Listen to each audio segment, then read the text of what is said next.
Learning objectives. After completing this module, learners will be able to understand and explain the factors that led to globalization with reference to Silk routes.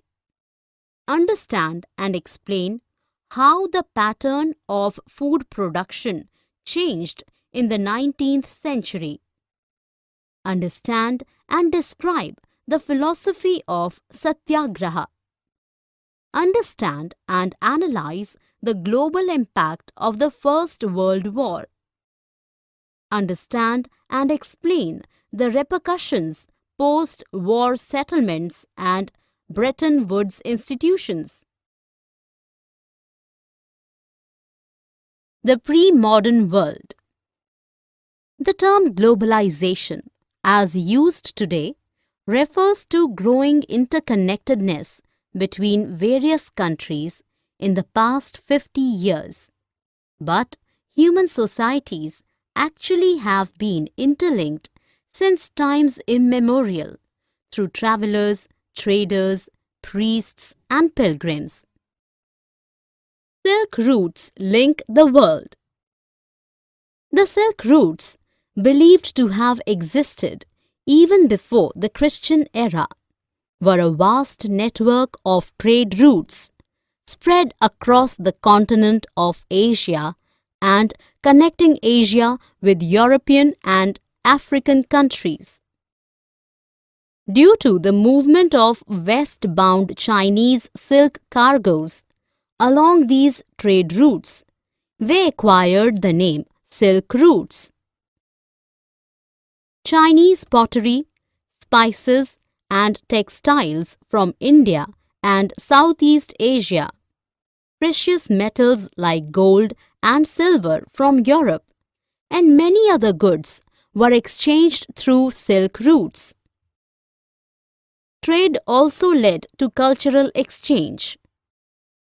Silk routes played a crucial role in the spread of Christianity, Islam, and Buddhism across the globe. Food travels, spaghetti and potato. Traders and merchants introduced new crops and ready food to the lands they visited, and also carried foodstuffs and crops peculiar to other lands to their countries. Noodles from China acquired the name spaghetti in Europe. After Columbus discovered America in 1492, potatoes, soya, groundnuts, maize, tomatoes, chilies, sweet potatoes, etc. were introduced to European and Asian countries. In Ireland, people became so dependent on potatoes that when potato crop was destroyed due to a disease, people in large numbers starved to death. Conquest, disease, and trade. Indian Ocean for centuries had been a busy route for trade, cultural exchange, knowledge, goods, and people.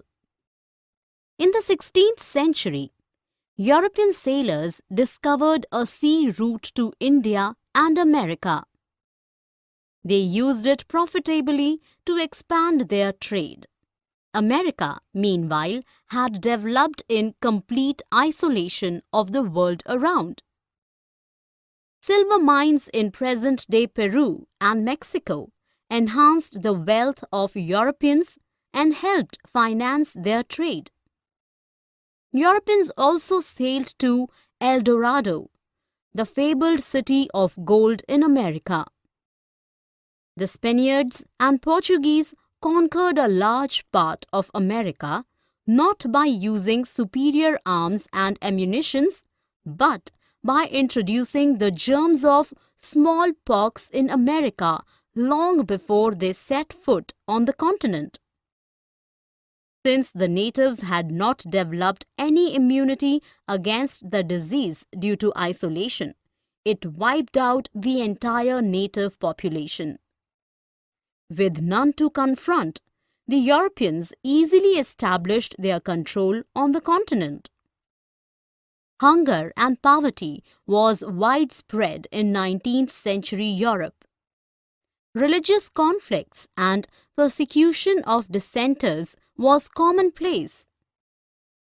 To escape punishment, the dissenters often fled to America, where the Europeans already had huge plantations, where African slaves grew sugar and cotton for European markets. Till the middle of 18th century, India and China were the richest countries. By 15th century, while China minimized trade interactions with foreign countries, America rose in importance, which shifted the focus of trade to Europe. The 19th century, 1815 to 1914. Economists recognize three types of flow or movements within the international economic exchange in the 19th century society: flow of trade, flow of labor, flow of capital. A world economy takes shape. Corn Law, which restricted import of corns in Britain, was abolished under pressure from industrialists and urban dwellers. The local industry could not compete with the resultant fall in food grain prices. People lost work and migrated overseas. Industrialization led to higher income and more consumption in Britain. To meet the growing demand, vast agricultural lands in America, Australia, Russia, and Eastern Europe needed more capital and labor. Capital flowed from financial centers in London. Millions of people migrated to America and Australia for employment and meet the demand for labor. By 1890, a global agricultural economy came into existence with complex changes in flow of labor, capital, and nature of trade. Role of technology. Major technological inventions and innovations like railways, steamship, telegraph, and technique of refrigeration during this period were the result of larger social, political, and economic factors. The colonizers needed better infrastructure for faster communication and movement of goods. Late 19th century colonialism. In 1885, big European powers met in Berlin to divide Africa into colonies. Due to deliberate division, most of the boundaries in the map of Africa are straight lines. Britain and France got vast overseas territories. Belgium and Germany became new colonies and US became a colonial power by late 1890s by acquiring some colonies earlier held by Spain. Rinderpest or the cattle plague. Europeans wanting to exploit Africa's land and mineral resources faced an acute shortage of labor for plantations and mines. Africa's limited population owned vast lands and livestock. They were unwilling to work for wages. To obtain labor, the Europeans imposed heavy taxes, which could be paid back only by working for wages. They altered inheritance laws. Only one person in the family could inherit land. The rest were forced to work for wages. Mine workers were not allowed to leave the compound. Amidst these developments arrived the deadly disease, Rinderpest, carried by infected cattle imported from British Asia. In 5 years, it killed almost 90% of the cattle. Loss of cattle forced the natives into labor market, facilitating European conquest of Africa. Indentured labor migration from India. In the 19th century, thousands of Indian and Chinese laborers went to work on plantations, in mines, road and railway construction projects across the globe as indentured labor. Indentured labor worked under contracts for a fixed duration. Most of them came from eastern Uttar Pradesh, Bihar, central India and dry districts of Tamil Nadu. Decline in local industries forced the people to migrate for work. Agents engaged by employers lured people to destinations like Caribbean islands, Mauritius and Fiji. Tamil migrants went to Ceylon and Malaya. The agents made false promises about final destinations, nature of work, living and working conditions. The laborers had no legal rights. A cultural fusion that emerged out of the stay of indentured labor reflects in Trinidad's Writers' Carnival Jose, protest religion Rastafarianism or chutney music. Indian entrepreneurs abroad. Big plantation owners who were growing crops for the world market often borrowed money from banks or markets. Shikaripuri Shroffs and Nattukottai Chettiars were well-known Indian bankers. They financed export agriculture in Central and Southeast Asia, either from their own funds or borrowed from European banks. Indian traders and moneylenders also reached Africa after the European colonizers. Hyderabadi Sindhi traders ventured beyond European colonies. In 1860s, they set up emporia at busy ports, usually selling local and imported articles to tourists. Indian trade, colonialism and the global system. Since ages, fine cotton from India was exported to Europe. After Industrial Revolution, British cotton manufacture expanded. British industrialists pressurized the government to impose restriction on cotton imports to protect local industry. They eyed overseas markets to dump their cloth. From 30% in 1800, the demand for Indian cotton fell to a mere 3% by 1870s. However, between 1812 and 1817, the export of raw cotton rose to 35% against 5%. Indigo, used to dye fabric, also became a major item of export.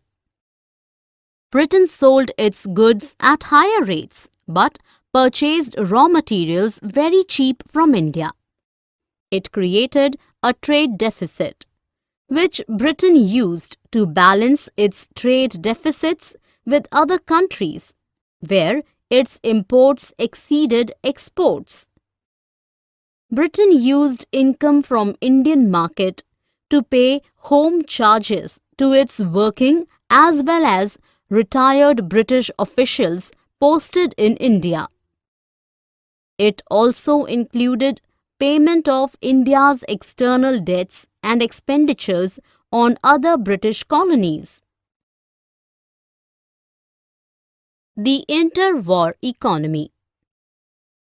The First World War, 1914 to 18, was mainly fought between two power blocs. The Allies, Britain, France, and Russia, later joined by the US, and the Central Powers, Germany, Austria, Hungary, and Ottoman Turkey. Wartime transformations. World's leading industrial nations confronted each other with machine guns, tanks, aircrafts, chemical weapons, etc. All products of modern, large-scale industries on a massive scale in the First World War. The war left 9 million dead and 20 million injured. It reduced the able-bodied workforce in Europe, depreciating household incomes. While men were engaged in war, women took up supposedly male jobs in factories.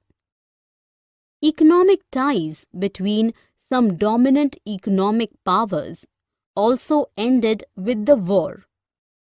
Britain had borrowed huge amounts of money from US banks and US public. Post-war, US became an international creditor. US government and citizens owned more overseas assets than other governments or citizens owned in the US. Post-war recovery. While Britain, the world's largest economy, was occupied with war, industries developed in India and Japan. Post-war, Britain could not regain its dominant position in India or compete with Japan. Huge loans taken from the US made Britain a debtor country. The economic boom caused by the war came to an end after the war. Production in industries contracted and unemployment increased. During the war, Australia, Canada, and America had increased wheat production. When Eastern Europe, a major supplier of wheat before war, revived wheat production after the war, the prices of grain fell. It reduced rise of mass production and consumption. The US economy recovered from the impact of war in 1920s. Mass production became its characteristic feature. Henry Ford, well-known car manufacturer, adopted the assembly line method, which increased the pace of production while cutting cost and price of engineered goods. This method became popular in Europe too. From 2 million in 1919, car production in the US increased to more than 5 million in 1929. Large investments in house construction and the hire purchase system, which let people pay through monthly or weekly installments, brought about a consumer boom. Increased demand was accompanied by increased production, more income and prosperity in the US. The Great Depression.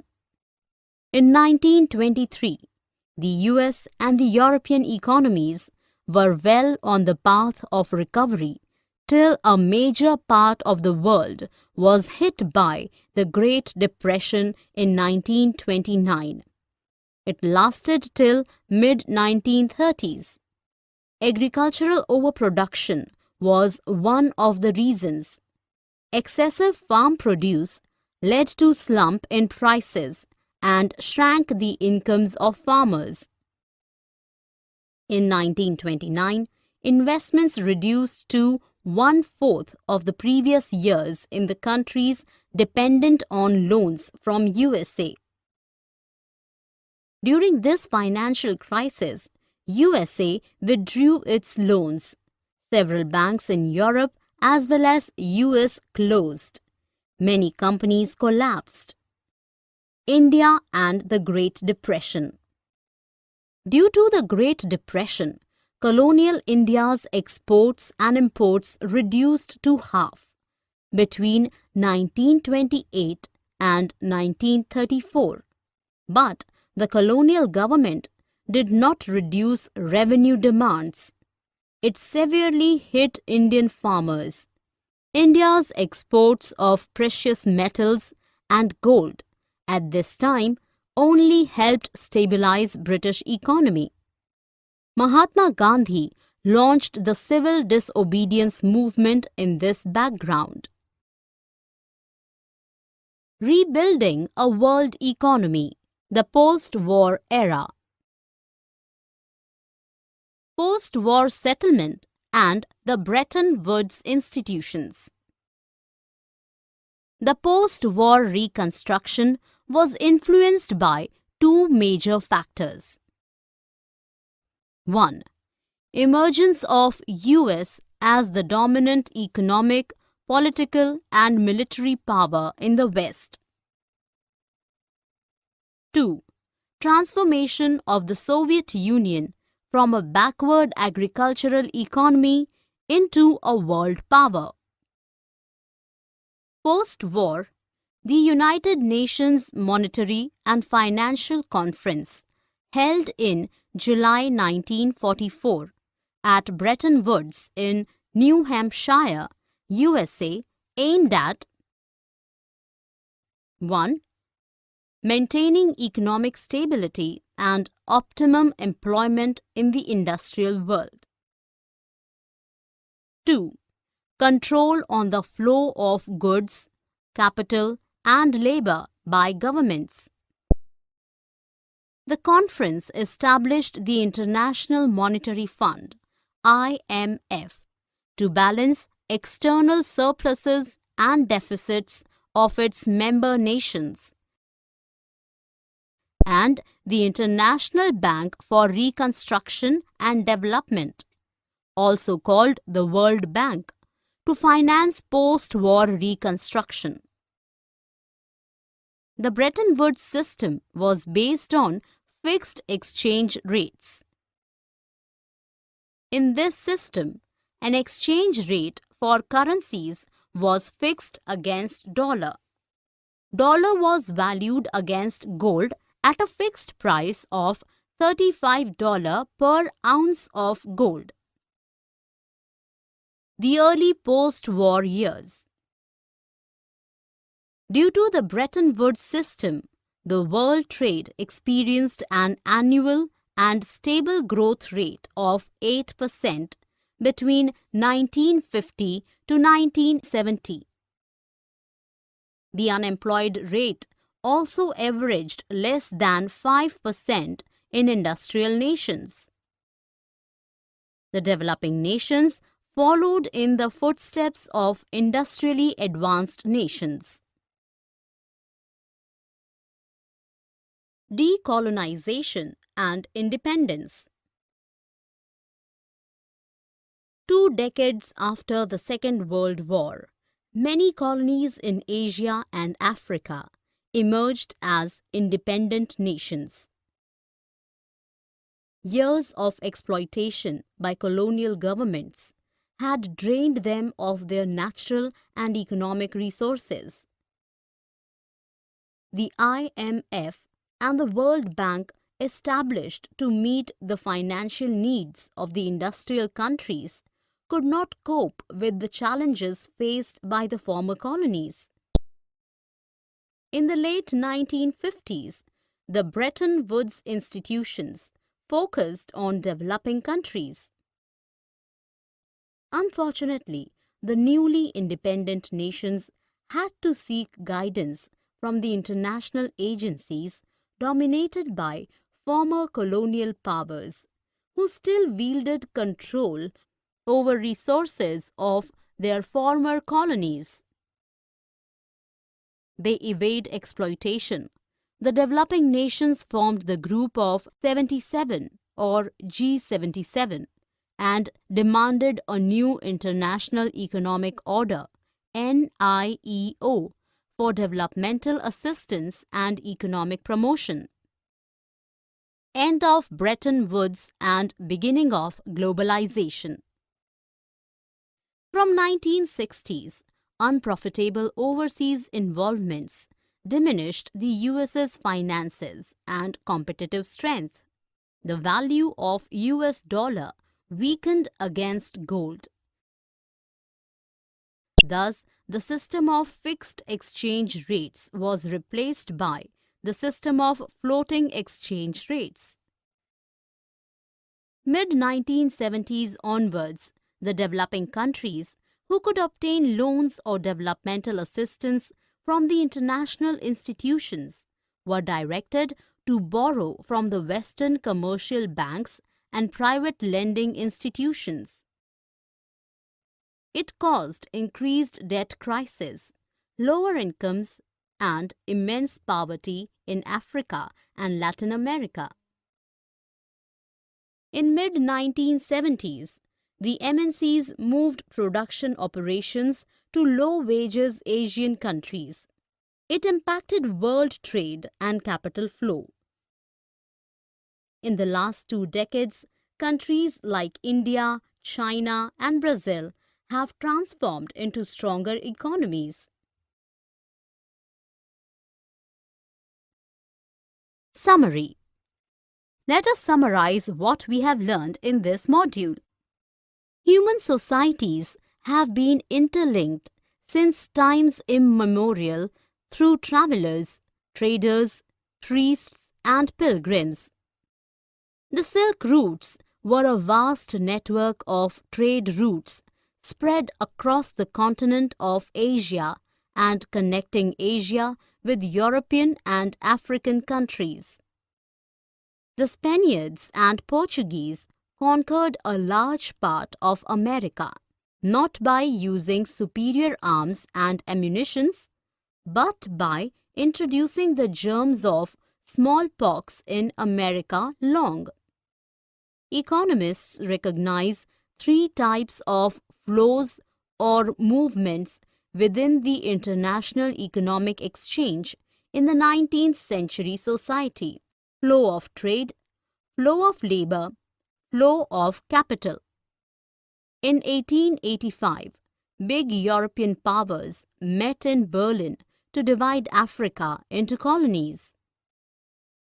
The deadly disease Rinderpest reached Africa through infected cattle imported from British Asia. In 5 years, it killed almost 90% of the cattle. Indian traders and money lenders also reached Africa after the European colonizers. Britain sold its goods at higher rates, but purchased raw materials very cheap from India. In the First World War, leading industrial nations confronted each other with machine guns, tanks, aircrafts, chemical weapons, etc. The world was hit by the Great Depression in 1929. It lasted till mid-1930s. The Second World War broke out in 1939. Post-war, the United Nations Monetary and Financial Conference held in July 1944 at Bretton Woods in New Hampshire, USA. The conference established the International Monetary Fund, IMF, and the International Bank for Reconstruction and Development, also called the World Bank. To evade exploitation, the developing nations formed the Group of 77 or G77 and demanded a new international economic order